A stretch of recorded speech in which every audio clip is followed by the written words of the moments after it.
And we're back. We are back. What last week was about what now? About the last show was about 300 weeks ago. Does that sound? That sounds, at least it was an eternity. We went from giving you every Wednesday night without fail to really failing about 300 straight times. Yeah. But we're back, and that's what counts, is what's happening right true. now. We have a new endeavor. We have new goals. We have new ambitions, new things, new awesomeness, and we are so glad that you'll join us as we talk about wrestling, and then we'll tell you that we're not going to talk about wrestling very much anymore. But tonight we will, and we appreciate you joining us. My name's Chris. I am the Eddie McCabe. And we are not too old to. You're not too old to start again. You're not too old to follow your dreams. And you are not too old to do, experience, and talk about the things you love. And that's what we're going to do tonight. So I know that most of the audience that already kind of knows who we are, knows us from our over 5 years in the pro wrestling industry. Ooh. We are going to talk about SummerSlam 2024. But in the future, we're going to be talking about a lot more than just SummerSlam and Raw. And I didn't even watch SmackDown at the end. So, Sure. joke's on you. But It's really good at... it's really nice to be back. It's really nice to talk to you. Yeah. We've been friends the whole time, which is just nice. Yeah, except for Chip. Are you excited to start a new project, my friend? I am. I'm really excited. I don't know what to do with my hands. Yeah, I know. We have stands, but they're only kind of stands. I kind of want to fiddle with the Shawn Michaels hair here. This isn't sugar-free Red Bull, which is terrible and is defiant of the point of Red Bull. It has... I like sugar-free Red Bull. I don't like sugar-free anything. I think people that drink Diet Coke should be on some sort of a list because it's just Sure. It tastes like Coke is gone bad. Like you're done with the Coke. Yeah, right. It's and flat. And everybody else is like, no, I'm just getting started. yeah. And I love it because I'm weird. But Coke Zero, delicious. Okay. What are you excited about most about the fact that we're back and talking into microphones and people are watching and listening? You know what? I'm really just excited to get back to doing things again. We're going to have fun. We all sat around, me, you, and Bill, and we were like, hey, we need a little bit of a break. My dad got sick, and then Bill was like, I'm leaving. And we're like, oh, I guess we're done. And he did. And he did. And now he's doing a couple park hoppers. He lives in Florida with our other roommate, Danny. We love Bill too, by the way. They're all great. All 5 years we've loved Bill. Yeah, the entire time. I talked to him today. Yeah, he's such a lovely person. And so shout out to them and their dog Simba. But then the apocalypse happened, Whoa. which was out of our control. What was that? It was just a time jump between 2019 and now. Okay. I really like to think of it that way. Yeah. So now it's time for us to emerge from the cocoon that was the pandemic. I think you're 1,000% right, is that, like, unfortunately, and because this was the before times, our passion for pro wrestling was dwindling and dying every single day. Week by week, the shows were not as good. You got to think our time frame of leaving off with you guys was 2019, Yeah. and the shows were getting rough. And then the pandemic happened, Right. and then we always had a dream of either starting again or starting something new, but life gets in the way. And the theme of Not Too Old To is going to be just that. We are not too old to try something new, to learn from what we did before and build on it and hopefully bring you guys something that's even more well-rounded and just as entertaining. One of the things that was the most fulfilling for me was making friends, introducing people that I know are still friends to this day, and inspiring people.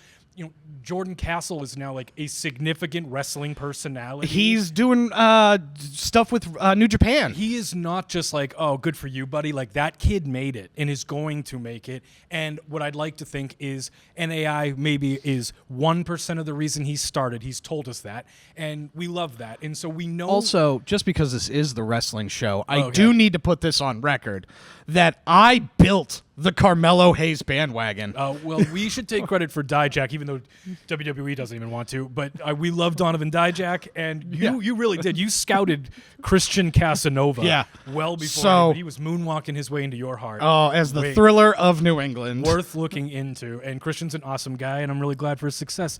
But the big point is, when you lose passion for something and it is not paying any bills, it is tough to keep going and going. When Bill decided to make a big life change, of course we supported him, we love him, and it became it went away, and we don't want it to go away. And so now it's morphing into something new and different, where we'll talk about anything that makes us happy: movies, current events, sports. Wrestling's part of it. SummerSlam is something worth talking about. It's a huge event. I'm so excited. The show's good again. WrestleMania was fantastic. We're going to start doing more things too, and showing you that you're not too old to go to things, try things, experience things, no matter where you are and what stage of life you're in. And what better way, we thought, to kind of parlay one to the other than to talk about a big event, which is SummerSlam 2024. WWE might be rolling in ways they haven't since the late 90s, and we're excited to talk to you about something big in entertainment that we're excited about. It happens to be wrestling, and then we hope that you will stay with us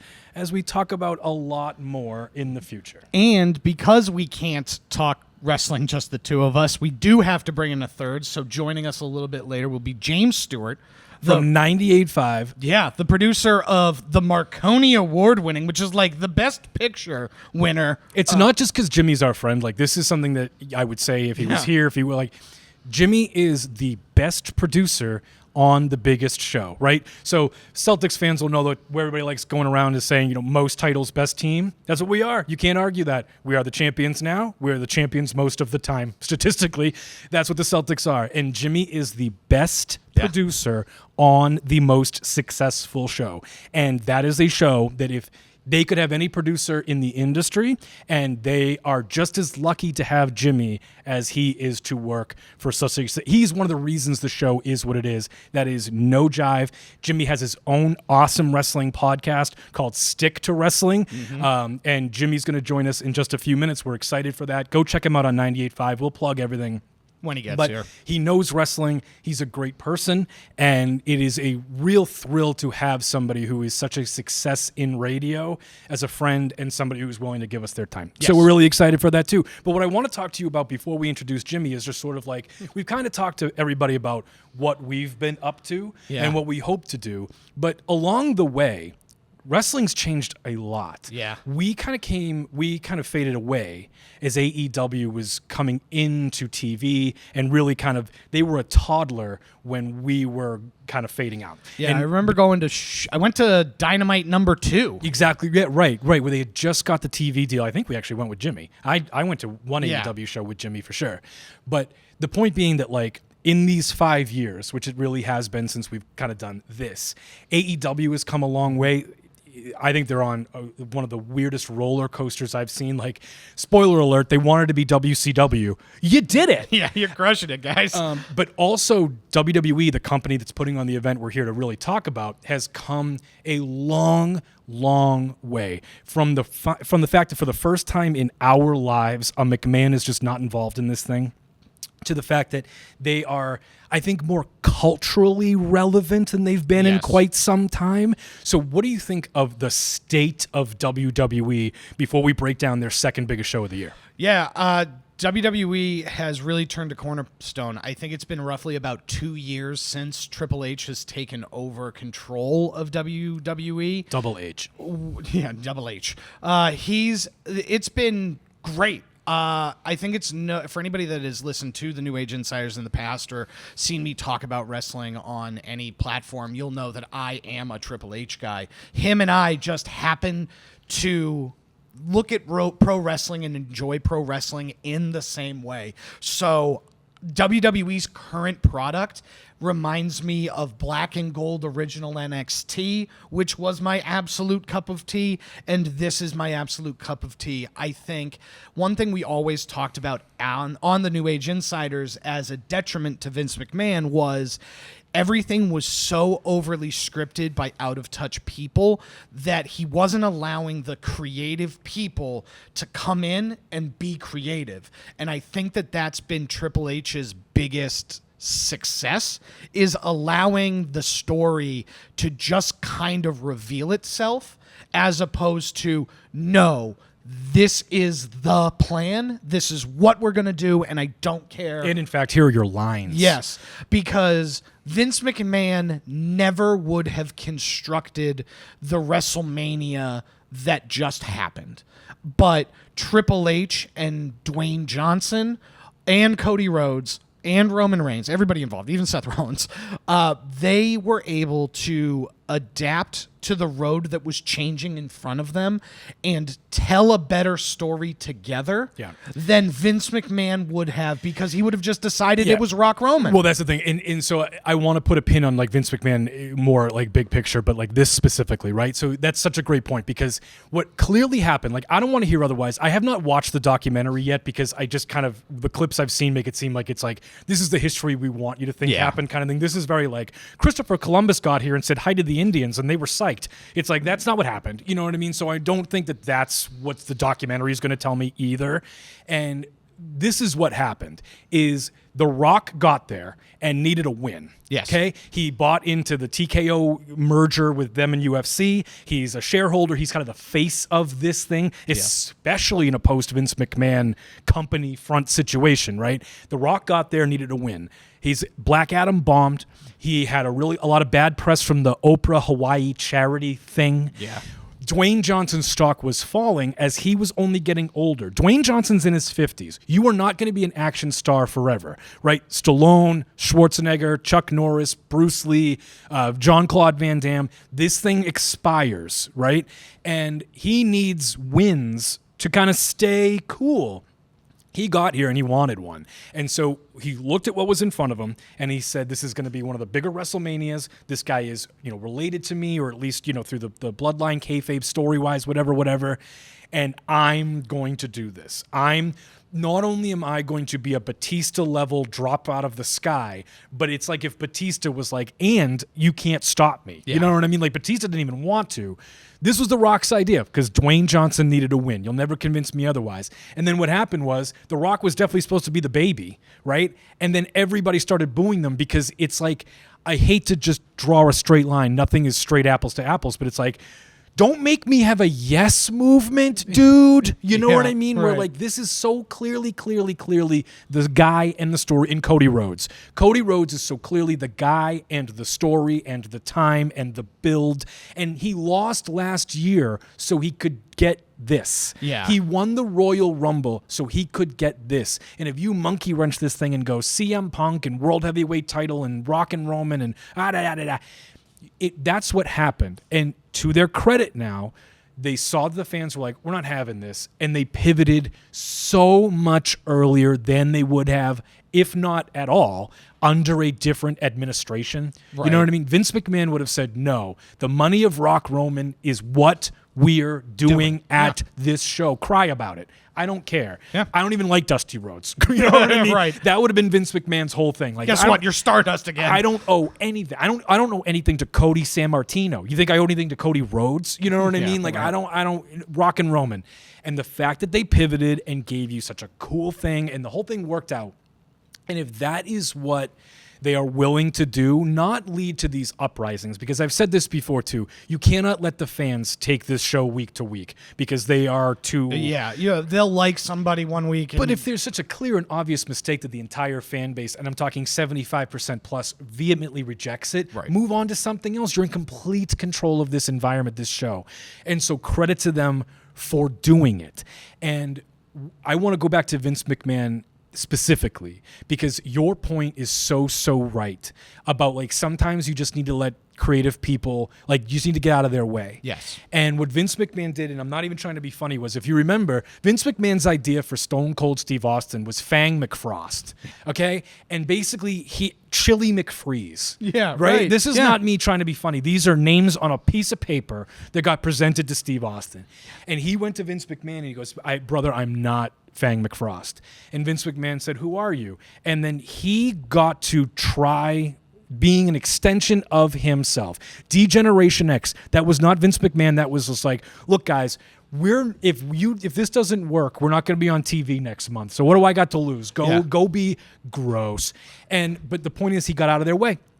And Vince McMahon couldn't do that. He couldn't get out of the way. And what I think Vince McMahon's legacy in this business will be that nobody could have promoted wrestling like that guy, right? You want to talk about something that was at the time when he took over from his dad in like the late 70s, early 1980s, something that was still really rooted in the South, really kind of this like traveling carnival fair sideshow, sell out the sportatorium kind of niche thing that almost felt like the South's fourth sport because they didn't because they don't care about hockey. You know what I mean? So like if you're in Memphis, it's like kind of football and wrestling, especially since in the 80s, so much of your audience didn't know the deal and thought that like it was all real. Hogan might really go down to Andre tonight, you know what I mean? And nobody could have taken it from that to Cyndi Lauper and MTV and WrestleMania 41 and this is I think the Super Bowl is its own shelf, and then it's on par with anything else. The Academy Awards, the Indianapolis 500, anything big. I really do believe that. Like, I think it's as big as the World Series now with the state of baseball. Sure. Nobody could have done that. When it came to like wrestling, it was a lot more Duke the Dumpster and Fang McFrost and Gobbledygooker than it was The Rock, Stone Generation X, Stone Cold, which seemed to be much, much more of again like letting talented people flop or succeed, fly or fail on their own. The problem was we saw it happen with eventually every athlete is just time catches up with them, except for Tom Brady, who I still believe could enter Patriots training camp this year and have them win 8 games. Yeah. Tom Brady is a stem cell. Yeah, he is one. He's one. Yes. He just keeps regenerating over and over and over again. Peyton Manning one day just couldn't throw a football anymore. Yeah. And that doesn't mean that Peyton Manning was always bad at football. Yeah. It means that he got old and couldn't throw a football at the NFL level anymore. Yeah, guess how many guys Pedro Martinez would have struck out tonight? Zero guys. Zero. Maybe one. You know what I mean? Yeah. Doesn't mean he isn't the best righty ever. Yeah. And so I right. think it's the same thing with Vince McMahon, where it's like as Vince McMahon got older, he just became more curmudgeon-y and cared more about his ideas. And has such, I'm sorry, just like he has such a fart joke sense of humor that it's like, guy, you know what I mean? Like, can you, again, get with the times or get out of the way? I think when AEW first came on the scene, right, because we were living in a Ring of Honor, New Japan like world where you had to kind of watch these shows at 3 a.m. and like streaming online places. If you could find it. If you can find it. We had the fortune of being invited to go as press for All In, and that felt like wrestling Woodstock. Yeah, sure thing. And it felt like that was more what the audience of pro wrestling wanted at the time, which was ruthless aggression era wrestling stories, which weren't as sexual and gross and like crazy over the top as the Attitude Era, but grounded a little bit more in reality, that anti-hero sort of mentality, the Shield, Dexter, like not the Shield is in the Michael Chiklis show, not the threesome. Yeah, that was the weirdest way to put that. Do you see the Jeopardy category? There was a couple weeks ago, and it was like the clue was like the Steiner brothers were a group in this sport where they would touch and work each other. And it's like, that's not what tag team. Somebody had to describe tag team wrestling, and it was like touch and work with each other. It's like gross. I mean, I guess technically. But. So AEW comes in and immediately kind of fills this void. That was far closer to Ruthless Aggression era wrestling. So it was kind of more what the audience was looking for, because it leans into the silly when it's time to be silly, but it leans into the like work rate matches that people care about. You could go to a show and see Dalton Castle in all of what Dalton Castle presents, and then go see Jay Briscoe and Adam Cole kick each other with thumbtacks in their mouths. You and I did that. Yeah, it was great. They were on the same show. So an Adam, like I said, an Adam Dalton, who that was his name, right? With the Dalton Castle. Dalton Castle. Yeah. I don't know who Adam Dalton is. Dalton Castle. Sure. With all of the pageantry and Dalton Castleness. The party peacock. And then later on, it would be a Confederate flag redneck versus Adam Cole. Yeah. And it would all blend together and kind of work. What I think AEW's biggest problem is? So like you were talking about like the old days and how wrestling evolved because of Vince McMahon. In the old days of wrestling, right? This is the comparison I'm going to make. Is Dusty Rhodes and Ric Flair had a match. Yeah. They had a match, like down to like the moves. I mean, they knew it was going to happen at minute 7, minute 20, minute 30. They had a match. And because you know why? Because they did it at Memphis, and then they picked up and did it in Nashville for a new audience, and then picked up and did it in St. Louis for a new audience, and then picked up and went to Tallahassee. And when you don't see the movie over and over and over again, the movie's awesome. And what AEW did was they said, like, All In is an amazing show, and if you've never seen a Young Bucks match before, it is so much fun. But the problem is that when you see an indie show, you have seen most indie shows. Yeah. And so now what AEW is at the point now where you go, okay, we built this thing, we've talked about this before, on 2 pillars. 1, boy, doesn't WWE suck? Yeah. And 2, wouldn't it be cool if you could watch these indie matches weekly on high-def TV?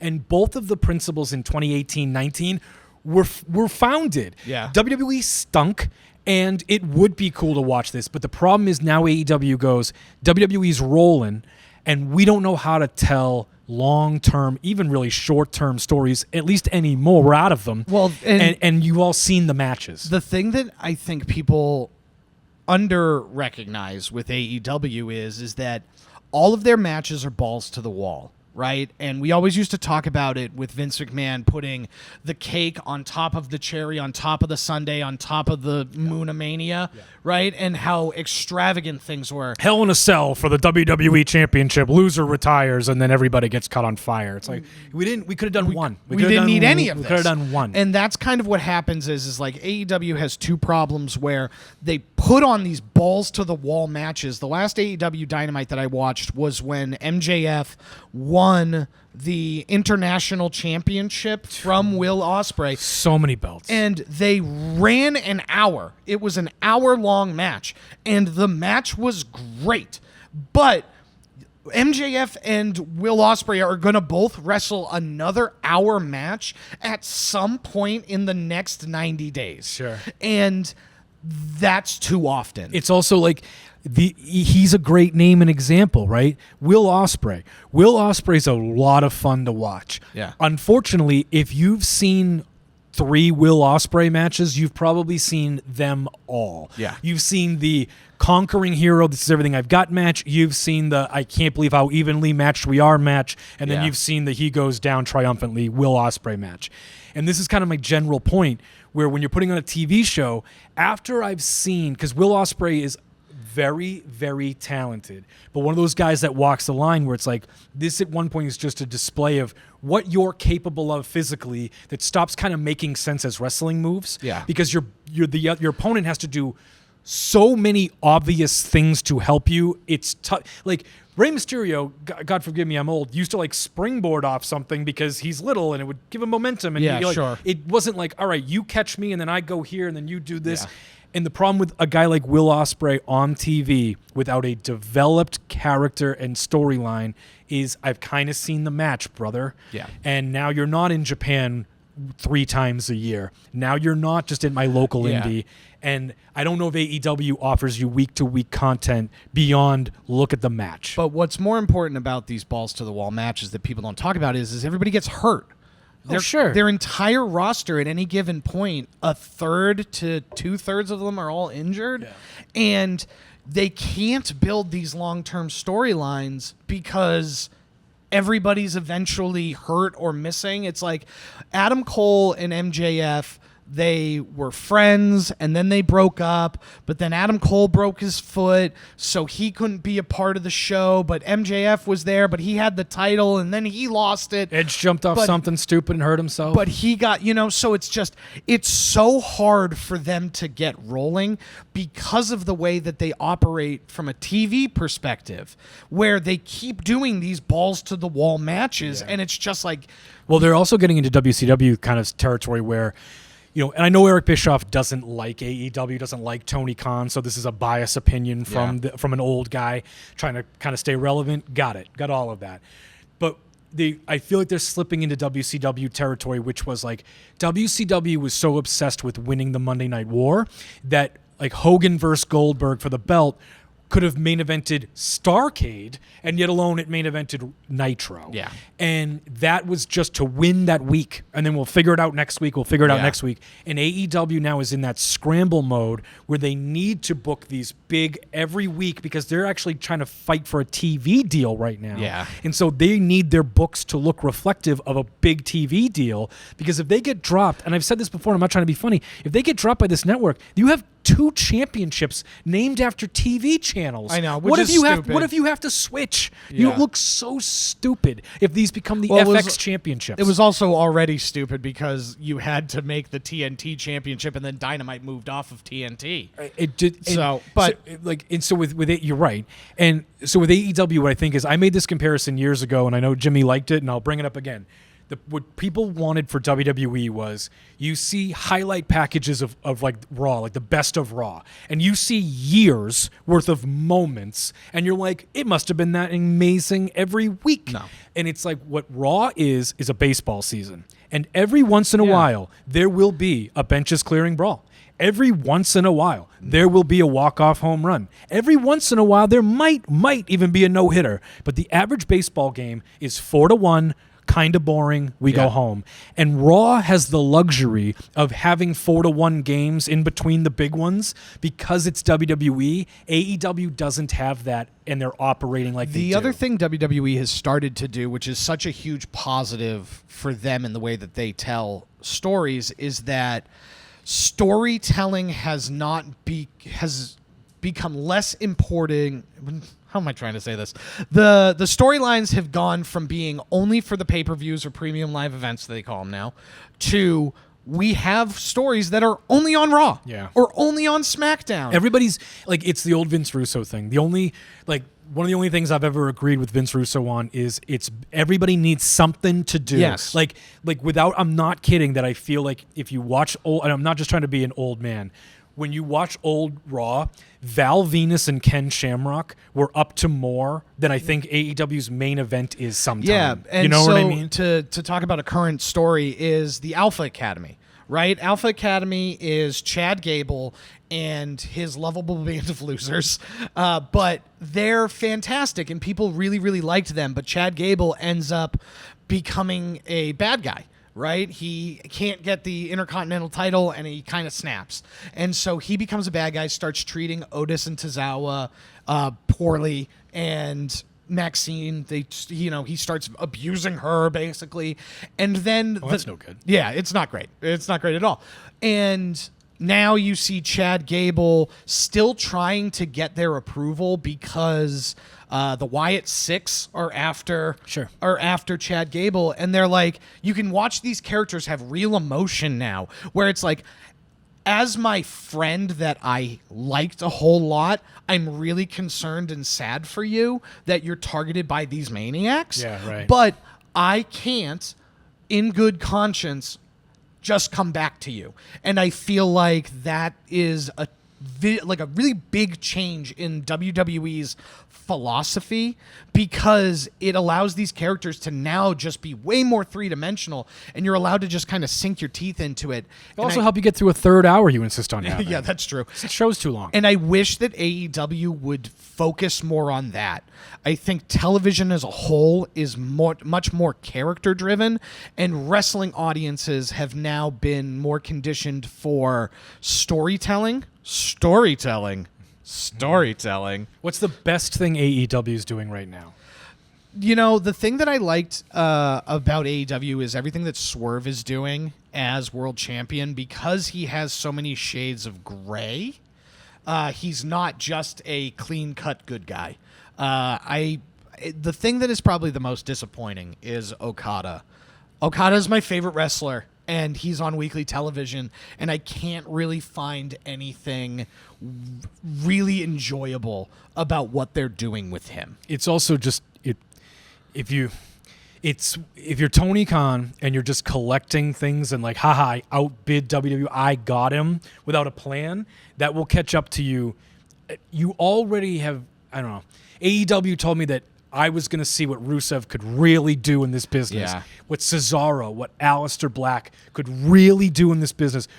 This is going to be the best version of Mercedes Moné. And it's like, I don't know. I don't root against AEW. I don't. It's a better it's a better industry if they're because good. But AEW coming in and basically slapping the taste out of NXT was the best thing that could have happened for WWE, right? Because now you have, we should take this seriously. We should actually care about these, like, our storytelling, our wrestlers, and take better care. Triple H gets in charge and actually starts to focus on these things, and the show immediately gets better.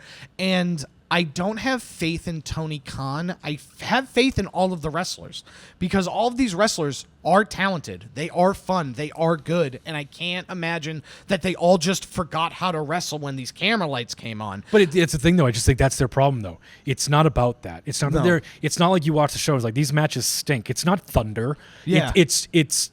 There's got to be more to a TV show, Yes. and I don't. And that's the problem. That's probably my biggest issue with Tony Khan is his inability to understand the difference between being somebody that books chaotic wrestling out of an Elks Lodge and WWE that is going to put on their second biggest show in Detroit, that signed a huge deal with the Indianapolis Colts stadium. They're going They can go to any venue they want. They're going any to venue Lucas they want. Oil Stadium, and it's going to be bananas. They can go to any venue they want.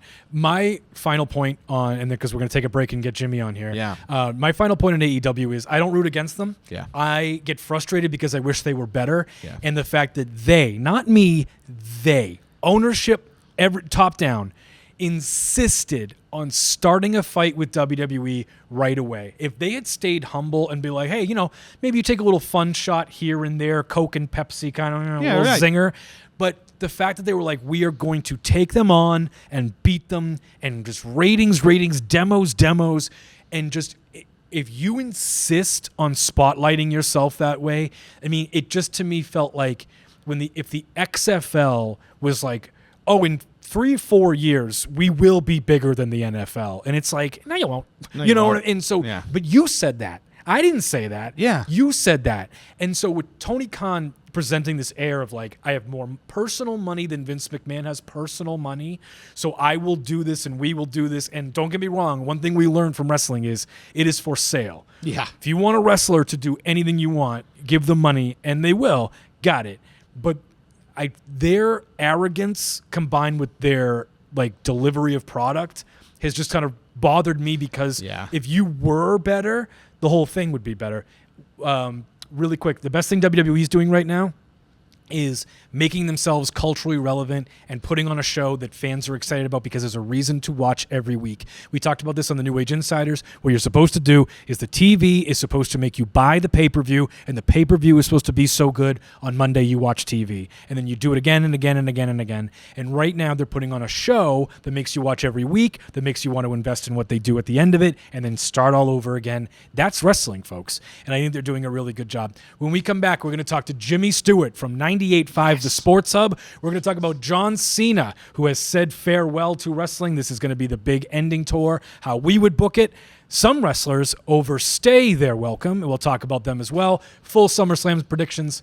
We'll be right back. See you soon.